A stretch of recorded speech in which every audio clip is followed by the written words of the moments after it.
بھائیوں، ایک مرتبہ حضرت امام حسن مجتبی رضی اللہ تعالی عنہ نے اپنی پیاری امی جان حضرت فاطمۃ الزہرا رضی اللہ تعالی عنہ سے عرض کیا، اے میری امی جان، آپ رات رات بھر نمازیں گھر کی مسجد کے محراب میں پڑھا کرتی ہو، اور رات رات بھر میں دعائیں کرتے دیکھتا ہوں کہ آپ نبی کی امتیوں کے لیے دعائیں کرتی ہو کہ ان کے مرتبے بلند ہو جائیں، وہ جنتی ہو جائیں، وہ جنتی میں چلے جائیں، وہ اللہ کے رسول کے محبوب اور غلام بن جائیں۔ اے امی جان، تم اپنے لیے دعائیں کیوں نہیں کرتی؟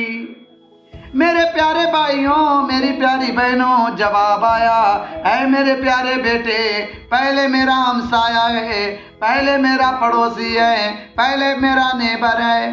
آپ نے کہا ہمسایہ کون؟ تو کہنے لگی نبی کے امتی، نبی کے امتی۔ سبحان اللہ۔ کیا کہنے لگی؟ نبی کے امتی، نبی کے امتی۔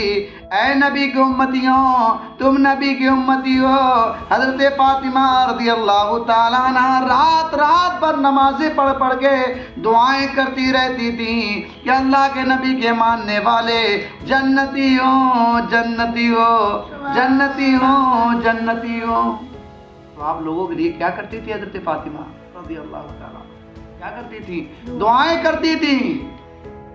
تو آپ لوگوں کا بھی حق بنتا ہے، ہمارا بھی حق بنتا ہے کہ ان کی باتیں ہم لوگ مان جائیں، ہماری بہنیں کنیز فاطمہ بن کے رہیں، اور ہمارے بھائی نبی کے غلام بن کر رہیں، علی کے غلام بن کر رہیں، اللہ کے نیک بندے بن کر رہیں، کیونکہ جو اللہ کا نیک بندہ ہو جاتا ہے اس کا کفن کبھی گندا نہیں ہوتا۔ سبحان اللہ۔